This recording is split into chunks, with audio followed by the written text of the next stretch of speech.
sanctions mechanism of the CSDD. I'm extremely pleased to introduce to you my very dear colleague, Markus Beham. He's assistant professor at the University of Passau. His focus is on public law, international law, and European law. Markus also teaches at the University of Vienna. Markus not only talks about ESG, ladies and gentlemen, he lives ESG. As he had, I should say, the brilliant idea for a journal approaching the sustainability topic from a legal perspective. The journal is called in German Nachhaltigkeitsrecht, which can best be translated by Journal for the Law of Sustainable Development. It is the first journal of its kind in German language, and Markus is its initiator and editor. Markus, please proceed. Thank you so much. Thank you, Adolf, for this very kind introduction. I hope I am visible and audible clearly, and I will now attempt to also share my slides with you. So the topic I've been tasked with is basically to add on to what Gillian and Adolf have already presented, namely the Corporate Sustainability Due Diligence Directive, by focusing on one specific aspect that, as Adolf has just explained, is of course of particular interest to companies, to corporations dealing with these issues at the moment, namely what are the consequences of violating these due diligence obligations. Now, looking at the current proposal, and I'm working here from the general approach that was decided by the Council at the end of last year, building on the original February proposal of the Commission, we have basically three kinds of sanctions that the directive proposal entails. Number one, the imposition of, as it says quite impressively perhaps, effective, proportionate, and dissuasive penalties, without, however, making more concrete or specifying what these specific penalties may be, but we'll get to that in a second. So number one, sanctions mechanism, and perhaps the main sanctions mechanism from the public law perspective through particularly administrative channels, will be the imposition of penalties, pecuniary or other. Secondly, we have a system of civil liability. And this, of course, has been monitored quite closely by companies, by corporations, and of course, by scholars dealing with these issues, because this is, of course, something that's particularly new, particularly from my perspective of the German-speaking world, where the German Supply Chain Act so far has focused only on the imposition of administrative penalties, but we do already have precursors, for example, the French Loi de Vigilance, where we already have a form of civil liability. The Corporate Sustainability Due Diligence Directive brings the two of these together. And how will these sanctions be implemented? Monitoring and enforcement, of course, and this perhaps also following the character and nature of this being a directive, will be through the national authorities, or of course through the private actors engaged in the market, the competitors, perhaps somewhat similar to what we know already today from competition law and similar subjects, where there will be, of course, enforcement within the private sector. All of this, of course, owing again to the character and nature of this being a proposal for a directive and not a regulation within the framework of the member states' individual legal systems. Now, starting by looking at the imposition of penalties, and we may find that in Article 20 of the somewhat perhaps clumsily abbreviated CSDDD, the Corporate Sustainability Due Diligence Directive, but for purposes of brevity, perhaps this will do for this presentation.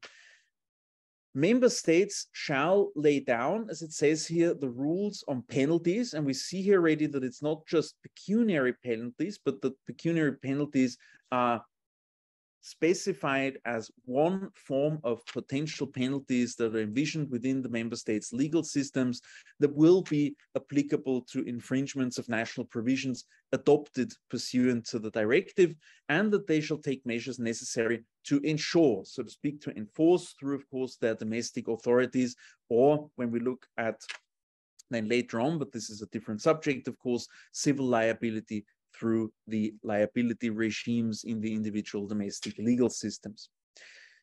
Again, what it says here is that these penalties, as already the original explanations to the Commission's proposal added, that these should be effective, proportionate, and dissuasive. And this is perhaps something that might also ring a bell when we think about antitrust and competition law, where we have a similar sanctions mechanism, of course, where the purpose of the sanctions mechanism is not simply to weigh out the economic advantage or to impose for the respective violation an adequate penalty, but in fact to dissuade future violations of such conduct. Now, of course, this leaves companies, this leaves corporations hanging somewhat in the dark when it comes to the scope of what these penalties might look like. However, we do have some precedent that we can look at so far. As some of you might be aware, there is already a bunch of domestic legislation, particularly within states of, now not the European Union only, but geographical Europe. We have in 2015 already the Modern Slavery Act in the United Kingdom. We have, following that, in 2017, the Loi de Vigilance in France.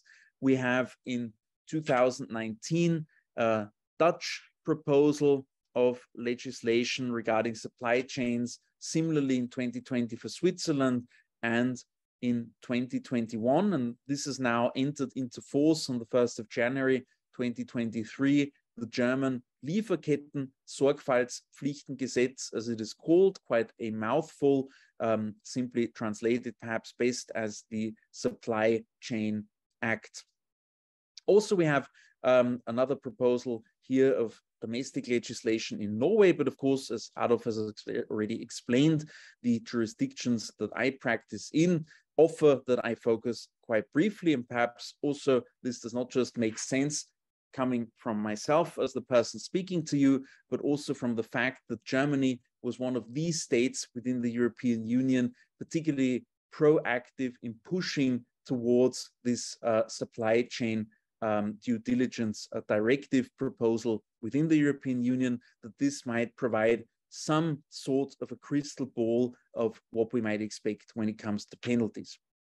Now, within the German Supply Chain Act, we have specifically two kinds of penalties or sanctions, so to speak, pecuniary and non-pecuniary.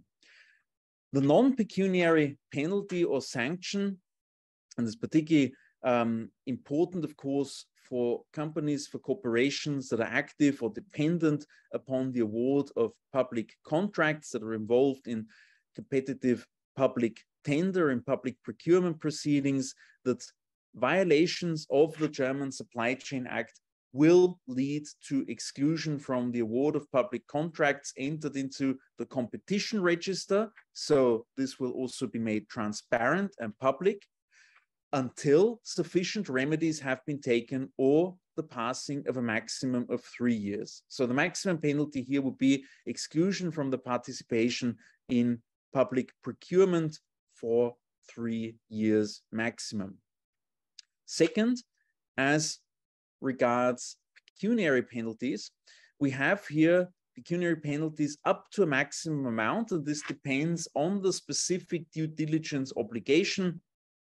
This more or less mirrors the main obligations that we also find in the corporate sustainability due diligence directive of reporting, taking remedial measures, etc., etc. And depending on the gravity that is accorded to these individual violations, the maximum amount might range for corporations that are judicial entities between a maximum of 100,000 euros and 8 million euros, or if the annual global turnover reaches a certain volume, then it might even be 2% of that annual global turnover that are imposed upon the company, upon the corporation.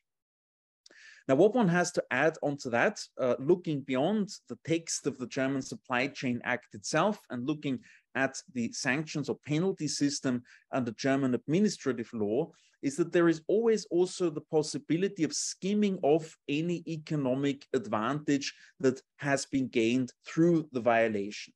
So if economic gains have been achieved through violating these sustainability obligations, then additional to the pecuniary penalties themselves, the economic advantage might be skimmed off additionally. Now here, as of course then in the European proposal through the directive, we have the enforcement here, not as I explained in the area of civil liability, we only have in the German Supply Chain Act administrative penalties. Here the enforcement is at the administrative level through the Federal Office for Economic Affairs and Export Control, the BAFA. Apologies for the alarm. This was the signal to me that I have 5 more minutes to comply with the strict schedule that we have for today.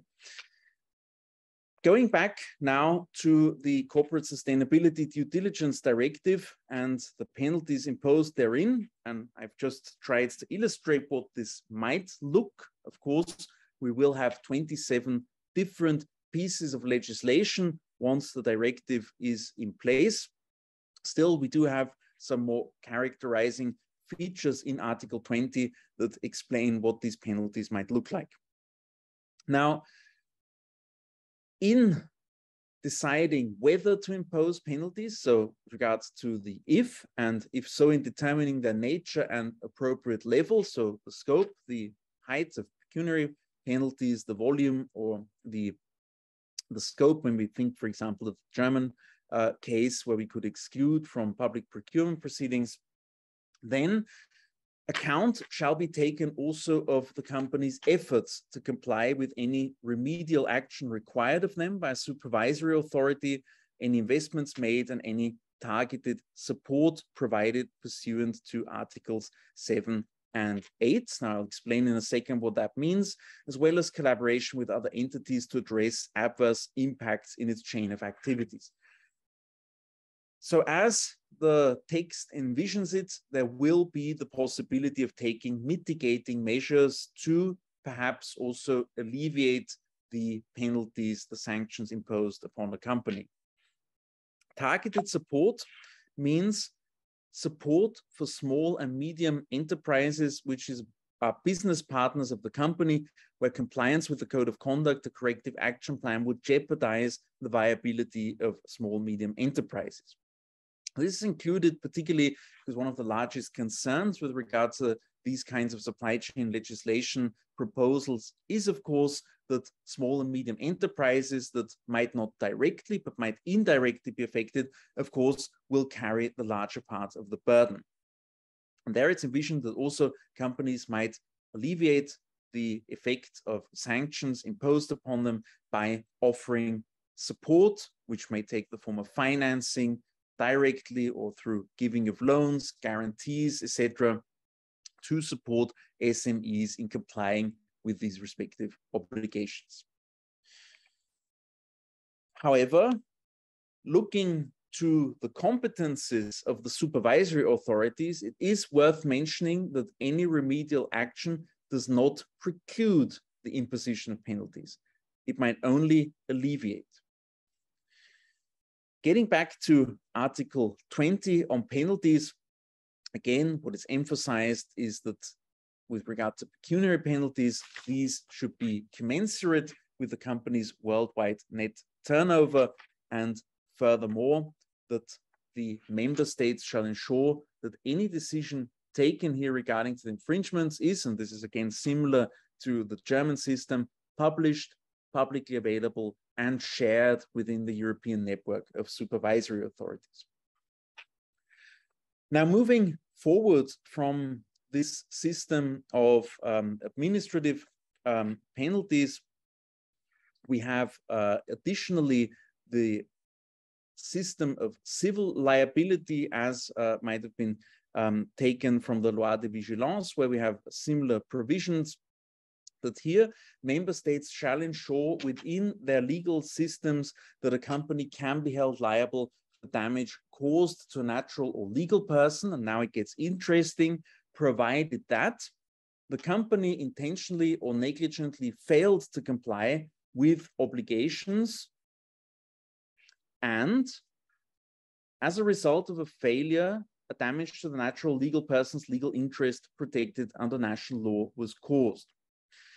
Now, if we look at litera A, it says here that in order for rights to be relevant, it must be such a right, prohibition, or obligation that is aimed to protect the natural or legal person. Now, this, of course, complicates things when we think about the nature of the obligations under supply chain legislation, be it under the German Supply Chain Act or under the Corporate Sustainability Due Diligence Directive proposal, because direct reference is made particularly to treaties of public international law. And as those of you that have dealt with this issue will be well aware, most states take a different approach to whether a particular right included in an international treaty, in fact, creates subjective rights or not, and might also take a different view to whether it is in fact aimed to protect the natural or legal person. So again, here, in addition to the 27 different sanctions and liability systems included, we need to take an additional step to answer 27 times, is a specific right in this or that legal system a subjective right and or aimed to protect the natural or legal person. Finally, something that was included to address some of the concerns with regards to the scope of civil liability regarding collective and joint liability, at least where the damage was caused only by business partners in the chain of activities, a company should not be held liable. This was my very brief overview. I hope I was able to give you a brief and crisp and concise picture of what the Corporate Sustainability Due Diligence Directive includes, what it proposes, and what the basis for further discussions now within the European Parliament is. And I look forward to the upcoming presentations, and of course, after that, to the Q&A session. Thank you so much.